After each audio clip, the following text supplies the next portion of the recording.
I'm just coming to you as I am today. This is it. Actually, I was going to do a blank video with just my voice, and I said no, because what would I tell somebody that's going through what I'm going through right now? I would tell them, come as you are. So then I was going to just come on video with my hair a mess and my pajamas. And I just said, you know what? No, I can't do that either. I have to comb my hair. And then I thought, you know what though? Maybe I'll put on a little bit of makeup and just wear my pajama top. And then I said, well, if I'm going to do that. And so one thing led to another. It's like if you give a mouse a cookie. And before you know it, I was feeling so much better. And I have been struggling with not feeling like myself for a while now. And not only that, but I woke up and my acne was just like glaring at me. And I just was unsure about just showing up as I am. But you know what? Here we are. People that don't like the acne don't have to look. And they're going to be temporary people anyway. They're not going to be people that are going to stick around through the real stuff. So, with that considered, I'm not going to miss out on that at all. So, so I have been trying to find who I am again. But not only that, I've been trying to feel comfortable in my skin. And, with the acne, that was kind of a tipping point this morning. And I'm like, you know, I just didn't feel comfortable. And I want to express that term because I think that when we really identify a word for ourselves, whether it is the traditional definition, but having an understanding of a traditional definition, but also kind of bringing that into how we are feeling and really identifying that, I think that that's helpful. So I was feeling uncomfortable and not insecure, but uncomfortable. And usually it's this time of year when I'm extra sensitive to everything around me to the point where my empathic skills are actually feeling like either like porcupine quills or like little vibrations, one of the two. And, so I had to ask myself, what's going on? Why am I not feeling like me? Why am I feeling this way? And why am I shorter on patience than I normally am?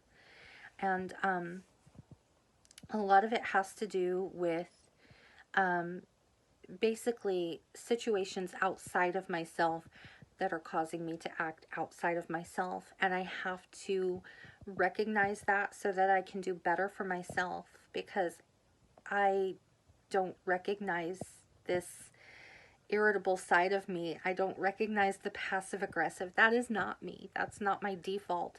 I've worked really hard to be in a place where I'm happy and to exude that and to try to be positive.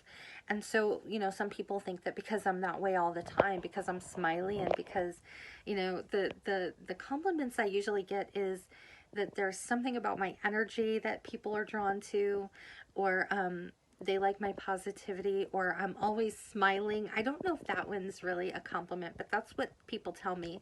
And then I'm bubbly. And again, I don't know if that's a compliment, but they say I'm bubbly. And I'm always confused by this because people who have never met say that all the time, that I smile a lot and I'm always bubbly. And I'm like, I don't know, like, how do they know if they're not discussing this? So I guess it's a common term.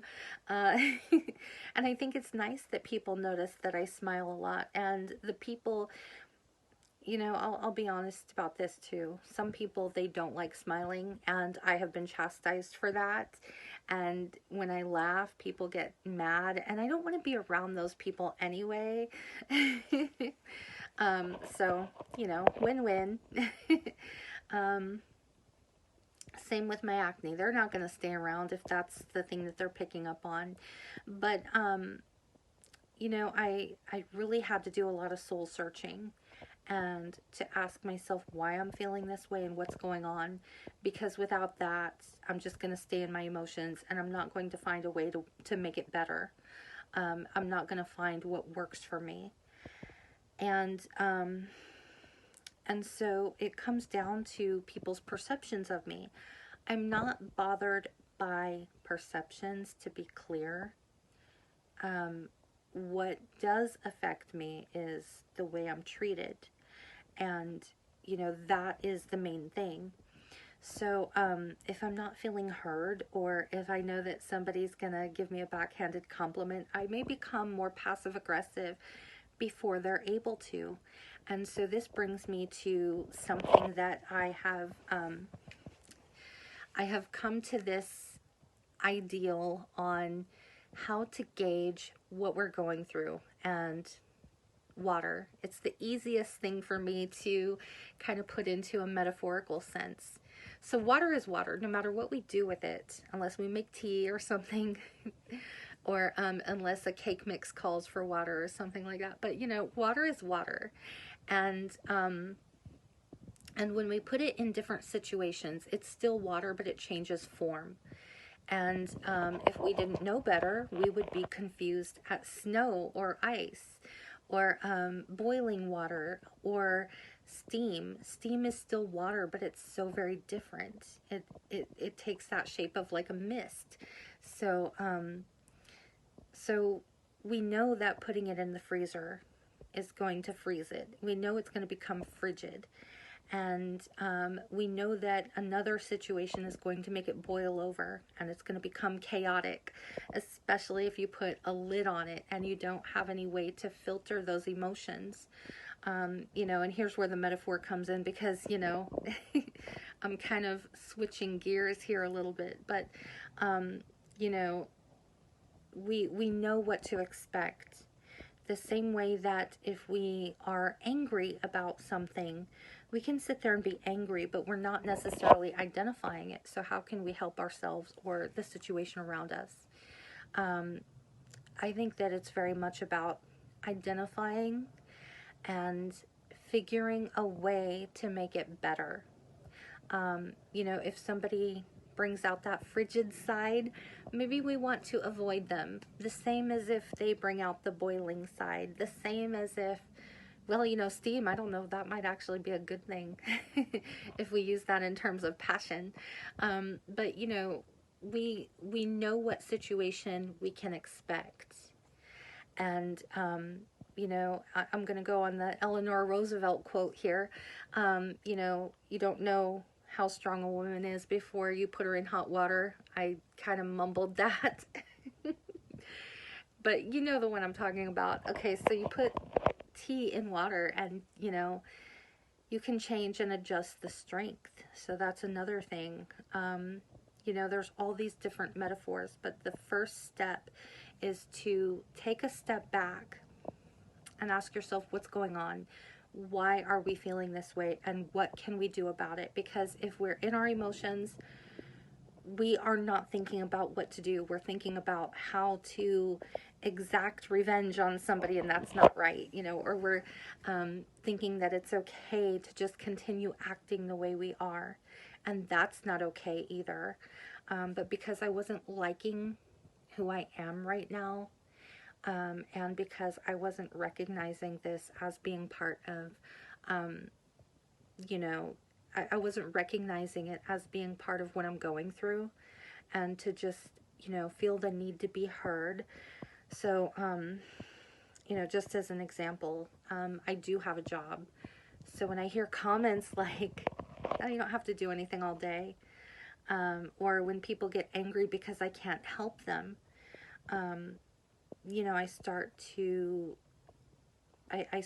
to feel like, okay, so when am I going to be able to work and balance my time with that, and all these different things. And so it becomes frustrating to me. And so when I'm kind of awaiting those comments, or when I'm the bad guy because I can't help somebody else, it's frustrating. And I had to realize that being nice, you can be nice and set boundaries. You can be nice and put yourself first. And that those are two very, very different things. To be nice, that's very much different than, being a pushover, it comes down to balancing yourself with everything around you and making sure that you're not becoming empty or drained. And you know what? I'm an empath. Y'all know already. I'm an empath. I'm a people pleaser by nature. I want everybody to be happy. And I really don't care about being liked, but I want everybody happy. And that's my flaw. And that is what I struggle with. So there you have it. Make sure that you have time for you. Make sure that you understand that what situations and what people are toxic to be around and how they're going to, or how you're going to react to their energy. And try to rein that in so that you don't become that boiling water, so that you can adjust the temperature if you have to be around them. Because sometimes we just don't have a choice, unfortunately. So, but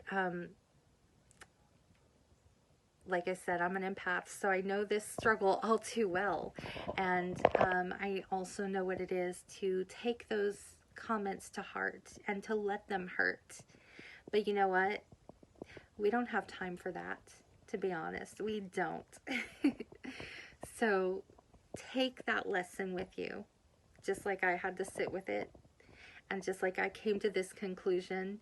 And, today it was very much, I wanted to go and just do the voice video without my face. But I thought, I need to at least comb my hair. At least. So I did. And then I thought, well, maybe I could put a little bit of makeup on. And I did. Just a little.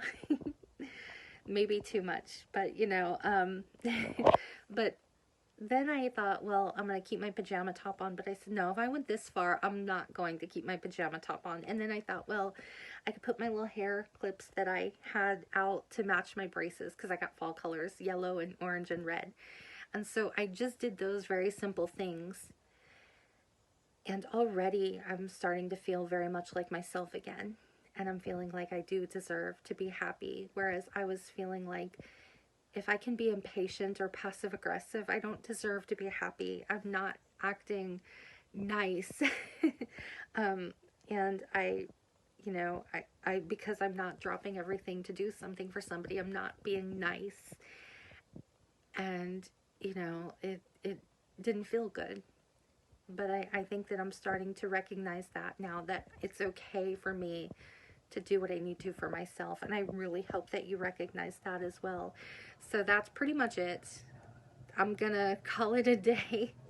I'll get back to y'all later, and I'm working on a blog to accompany this. I will check in with y'all hopefully next week. I do sometimes get caught up with work, so it's hard for me to put out the videos on a regular basis. But what I'm working on is trying to find a schedule that suits my client base and also